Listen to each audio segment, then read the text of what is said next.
Friends, my name is सत्यम गुप्ता और आज मैं फिर आपके पास एक नया प्रिंसिपल लेके आया हूं और एक नया टेक्निकल टॉपिक लेके आया हूं।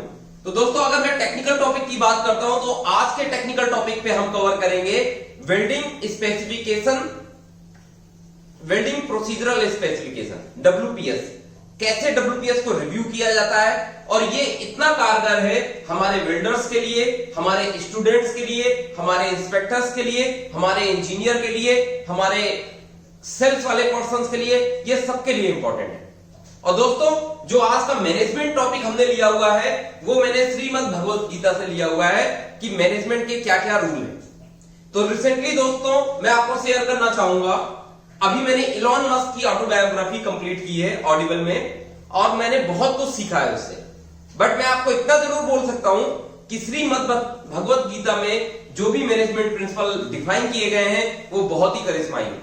तो दोस्तों, बिना समय को स्पेंड किए हुए मैं स्टार्ट करता हूं मैनेजमेंट गीता, जो हमारा भगवत गीता है उसमें कॉर्पोरेट मैनेजमेंट का जो पार्ट है उससे। तो जो मेरा पहला पॉइंट है दोस्तों, what about management. Bhagavad Gita में भी मैनेजमेंट के बारे में डिफाइन किया गया है कि मैनेजमेंट है क्या। मैनेजमेंट एक तरीके का एक्ट है जिसमें आपको किसी काम को किसी और लोगों के द्वारा इफिशिएंटली और इफेक्टिवली करवाना है। किसी भी कंपनी में जो मैनेजमेंट है या मैनेजर है उसका रिस्पॉन्सिबिलिटी है कंपनी को आगे ले जाने के लिए, जो उसके अंडर में लोग काम कर रहे हैं उनसे एक प्रॉपर डिजायर्ड रिजल्ट प्राप्त करवाने के लिए, उनको इंपावर करने के लिए, उनको मोटिवेट करने के लिए और उनको कहीं ना कहीं पर्सनल एंड प्रोफेशनल दोनों लाइफ में बैलेंस दिलाने के लिए। तो दोस्तों, दूसरा पॉइंट मैं बात करूंगा ओरिजिन ऑफ भगवत गीता, कि भगवत गीता में ऐसा क्या है जो कॉर्पोरेट मैनेजमेंट के बारे में बताता है। तो दोस्तों, आज से लगभग 5200 ईयर बैक जो महाभारत का युद्ध हुआ था कौरवों और पांडवों के बीच में, तो एक कन्वर्सेशन है जो पांडव प्रिंस अर्जुन और भगवान श्री कृष्ण के बीच में, जिसमें लगभग 700 श्लोक के जरिए उन्होंने कन्वर्सेशन किए। और उन 700 श्लोक में जबकि अर्जुन बहुत ही ज्यादा कंफ्यूज था युद्ध को लेकर के, अपनी उस समय की प्रेजेंट कंडीशन को लेकर के, कि वो अपने आप को एम्पावर फील नहीं कर रहा था, तो उस समय श्री कृष्ण ने एज अ मैनेजमेंट उसको एम्पावर किया, उसके डिजायर्ड गोल को अचीव करने के लिए उसको सही और गलत का रास्ता दिखाया, उसको काम करने के लिए मोटिवेट किया, उसको सही और गलत का रास्ता दिखाया।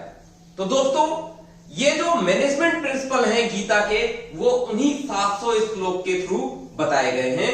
और दोस्तों, मेरा एक चैलेंज है आपसे, आप किसी भी पेज में अगर आप कोई भी श्लोक खोलते हैं तो आपको वो करंट सिचुएशन से मैच करता हुआ मिलेगा। 700 के 700 श्लोक में कोई भी श्लोक आप उठा दीजिए। ओके दोस्तों, अब मैं बात करूंगा कि मैनेजमेंट भगवत गीता से रिलेटेड कुछ पॉइंट्स हैं। जैसा कि पहला पॉइंट है कि जो मैनेजमेंट है भगवत गीता का, उसके हिसाब से वो लोगों को, इंडिविजुअल को इन्हेंसमेंट करता है, उनको इनलार्जमेंट करता है, इंडिविजुअल की इफिशियंसी बढ़ाने के लिए, इफेक्टिवनेस बढ़ाने के लिए, टूवर्ड्स डिजायर्ड गोल। जो आपका डिजायर्ड गोल है उसके लिए ज्यादा इफिशियंट हो पाए, ज्यादा इफेक्टिव हो पाए, इंडिविजुअल को इनलार्ज करता है। दूसरा गोल दोस्तों ऐसा है कि it disseminates the fear and change the weaknesses into strength.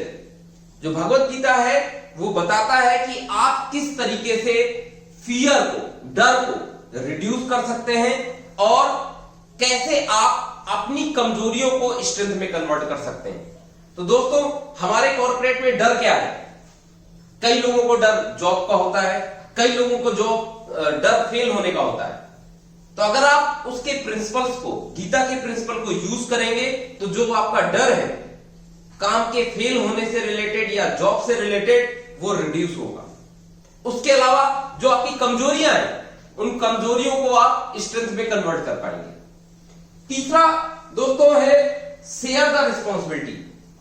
आप अपनी रिस्पॉन्सिबिलिटी को कैसे शेयर कर पाएंगे? जैसे कि मैं बात करता हूं डेलीगेशन। कई बार मैंने आपको बोला, अपने पुराने प्रिंसिपल्स में भी मैंने आपको बताया है डेलीगेशन के बारे में। आप अपनी रिस्पॉन्सिबिलिटी को कैसे डेलीगेट करेंगे, कैसे रिस्पॉन्सिबिलिटी बनाएंगे किसी को, उसके बारे में डिफाइन किया गया है।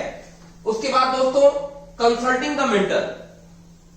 आप किस तरीके से एक मेंटर के रूप में ऑर्गेनाइजेशन को या अपनी आप टीम को सपोर्ट कर सकते हैं, उसको डिफाइन किया गया है। इसके बाद charismatic leader who inspire motivate tell the ground level reality. आप किस तरीके से अपनी टीम को मोटिवेट करेंगे कि वो जो ग्राउंड लेवल की रियलिटी है आप उनको खुद बताएं और वो आपको नीचे के इनपुट्स आपको दे पाए, जिससे कि किसी भी ऑर्गेनाइजेशन का या किसी भी मैनेजमेंट का अच्छा हो पाए। तो दोस्तों मैनेजमेंट इज ऑल अबाउट कि आप किसी भी तरीके से किसी ऑर्गेनाइजेशन को सक्सेस की तरफ ले जा सके, और ये जो मेंटर है, ये जो मैनेजर है, उसका वो पूरा रोल है इसको वहां तक पहुंचाने के लिए। तो दोस्तों अब हम मूव करेंगे अपने टेक्निकल टॉपिक की तरफ। टेक्निकल टॉपिक है दोस्तों welding procedure specification, WPS.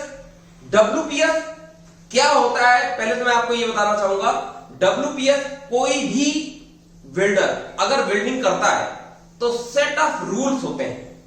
WPS जो कोड स्टैंडर्ड स्पेसिफिकेशन से निचोड़ के बनाए जाते हैं, उसके बाद एक प्लेट में उसका क्वालिफिकेशन किया जाता है सेम पैरामीटर को फॉलो करते हुए, और अगर वो क्वालिफिकेशन पास हो जाता है, टेस्टिंग पास हो जाता है, तो जो पैरामीटर हमने वेल्डिंग प्रोसीजर स्पेसिफिकेशन में लिए हैं उसको हम through out the production weld use करेंगे।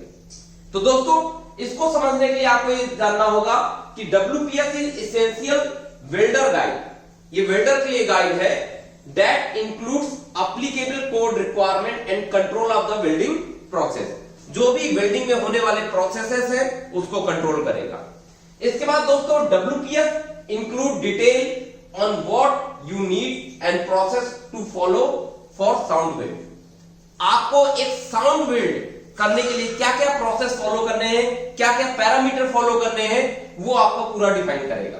तो दोस्तों कुछ इंपॉर्टेंट इनपुट्स हैं जो मैं आपको बताऊंगा, उसके बाद मैं आपको एक WPS दिखाऊंगा और फिर हम उसमें डिस्कस करेंगे कि अगर आप वेल्डर हो, इंस्पेक्टर हो, क्वालिटी से हो, प्रोडक्शन से हो, तो आपको क्या क्या चीजों का ध्यान रखना है। सबसे पहले आपको यह ध्यान रखना है verify company name and who oblique TPI endorsed. आपको ये देखना है ये WPS किस कंपनी का है। कहीं ऐसा तो नहीं कि ये कंपनी कोई और है और किसी और कंपनी का WPS आप यूज कर रहे हो, वो नहीं होगा। सेम कंपनी का WPS यूज होगा और आपको ये देखना है किसने इंडोर्स किया है। दूसरा पॉइंट, आपको वेल्ड का डिजाइन देखना है। वेल्ड का डिजाइन जैसा कि मैंने पहले भी कवर किया है, वी वेल्ड होता है, डबल वी वेल्ड होता है, यू वेल्ड होता है, बट वेल्ड होता है, जो भी होते हैं, लैप वेल्ड होते हैं, वो आपको डिजाइन देखना होगा। तीसरा पॉइंट पोजीशन। चौथा बेस मेटल, आप किस मटेरियल में वेल्डिंग करने जा रहे हैं आपको वो भी देखना होगा। पांचवा फिलर मेटल। कई बार आपने देखा होगा कि ये WPS का इंपॉर्टेंस इसलिए बढ़ जाता है कि वेल्ड मेटल जो होता है वो जो हम यूज कर रहे हैं वो कोई और ही इलेक्ट्रोड यूज कर रहे हैं जो कि WPS में क्वालिफाई नहीं। सपोज मैं आपको एक एग्जांपल देता हूं, आपको कार्बन स्टील प्लेट में वेल्डिंग करना है तो आपको कार्बन स्टील का ही इलेक्ट्रोड लेना है और वो इलेक्ट्रोड डिफाइंड है आपके WPS में। ऐसा नहीं होगा कि उसमें स्टेनलेस स्टील का कोई भी इलेक्ट्रोड ले लिया। तो इसलिए आपको फिलर मेटल एक इंपॉर्टेंट पॉइंट है। इसके बाद रेंज ऑफ द क्वालिफिकेशन, आपका थिकनेस रेंज कितना क्वालिफाई है, आपकी कितने mm की थिकनेस है और आपको कितना mm वेल्ड करना है, ये क्वालिफिकेशन आपको WPS बताएगा। इसके बाद प्री हीट इंटरपास टेम्परेचर, आपको वेल्डिंग करने के पहले कितने डिग्री तक उसको हीट करना पड़ेगा कि मॉइस्चर दूर हो जाए। दूसरा, एक लेयर वेल्डिंग करने के बाद दूसरी लेयर वेल्डिंग आप कब करेंगे, इसको इंटरपास टेम्परेचर कहते हैं, वो टेम्परेचर आपको देखना पड़ेगा।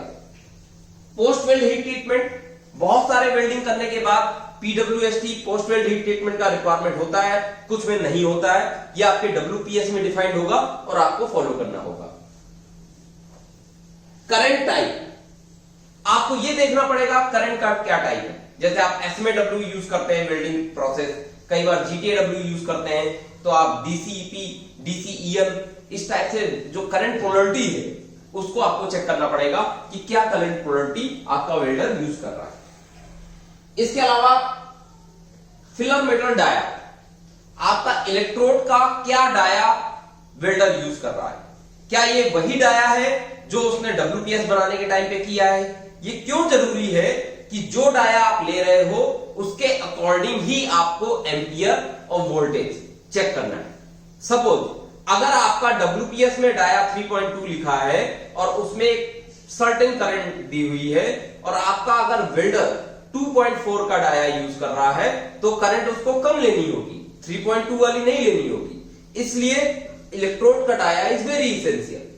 Then ampere, current, voltmeter, travel speed, heat input आपका कितना है ये बहुत इंपॉर्टेंट है। इसके अलावा method of cleaning and back gouging. Method of cleaning, आपने एक लेयर मारी, उसके बाद अगर आप उसको पॉलिश करते हो, फिर दूसरी लेयर मारते हो, स्लैग रिमूव करते हो, वो पूरा प्रोसेस आपको डब्ल्यूपीएस के हिसाब से फॉलो करना होगा। तो दोस्तों अब मैं आपको दिखाऊंगा अपनी स्लाइड में कि किस तरीके से एक डब्ल्यूपीएस का एग्जांपल लूंगा और आपको दिखाऊंगा। Thank you. सो दोस्तों ये मैंने एक ड्राफ्ट डब्ल्यूपीएस लिया हुआ है आपके लिए। इसमें एक सीएफएटएम मटेरियल का ये डब्ल्यूपीएस है, कंपनी का नाम मैंने हाइड किया हुआ है, कुछ भी नहीं है। तो आप ये देख सकते हैं मैंने सबसे इंपॉर्टेंट क्या बताया था आपको, वेल्डिंग प्रोसेस। आपको ये यहाँ पर देखना होगा कि वेल्डिंग प्रोसेस क्या है। इसमें जीटीएडब्ल्यू है, तो आपको जीटीएडब्ल्यू और टाइप मैनुअल, आपको मैनुअल प्रोसेस यूज करना होगा। दूसरा है दोस्तों ज्वाइंट डिटेल। ज्वाइंट डिटेल आपका क्या है, सिंगल वी और यू, तो आपको ये ज्वाइंट डिटेल है ये देखना पड़ेगा। बैकिंग, बैकिंग आपका यस और नो, आपका बैकिंग क्या है, अगर यस है तो यस आपको करना होगा, अगर नो है तो उसको नो करना होगा। बैकिंग मटेरियल, बेस मटेरियल का बेकिंग मटेरियल है, यहाँ पर पीछे बेस मटेरियल है या वेल्ड मेटल है, आपको ये देखना होगा। इसके अलावा सबसे इंपॉर्टेंट है QW403। QW403 आपका बेस मेटल को डिक्टेट करता है। इसके लिए आपको पी नंबर देखना होगा, जिसका भी पी नंबर या ग्रुप नंबर सेम होता है आप उस पे ये डब्ल्यूपीएस को यूज कर सकते हो। मतलब जिस भी मटेरियल पे, लाइक स्पेसिफिकेशन टाइप अगर आप देखेंगे तो ये सीएफएटएम एक मटेरियल है, कास्ट मटेरियल है, ये स्टेनलेस स्टील 316 के बराबर। तो अगर किसी भी मटेरियल का पी नंबर या ग्रुप नंबर सेम होगा इसके, तो आप ये डब्ल्यूपीएस यूज कर सकते हो। इसके अलावा आप ये देख सकते हैं थिकनेस रेंज, 5 mm से लेकर के 56 mm तक की थिकनेस क्वालिफाई की गई है इसमें। तो मतलब आप इतने mm के बीच में जितना भी थिकनेस है आप उसमें ये डब्ल्यूपीएस का यूज कर सकते हैं। इसके अलावा एक और पॉइंट है, no single pass greater than 13 mm, मतलब कोई भी सिंगल पास का जो विड्थ होगा वो 13 mm से ज्यादा नहीं होना चाहिए। इस चीज को आपको ध्यान रखना है, ये यहाँ पर क्लियरली डिफाइंड है। फिर बात करते हैं हम QW404 की, जो SFA 5.9 जो इसका इलेक्ट्रोड का क्लासिफिकेशन है उसको डिफाइन करता है। तो इसमें इलेक्ट्रोड आपका ER316L, ये वेल्डर को, ये जो चीजें मैं बता रहा हूँ ये वेल्डर को, इंस्पेक्टर को, इंजीनियर को, सबको देखना है कि आपका स्पेक नंबर क्या है, AWS नंबर क्या है। तो आपको यही इलेक्ट्रोड यूज करना है उस पर्टिकुलर वेल्डिंग के लिए।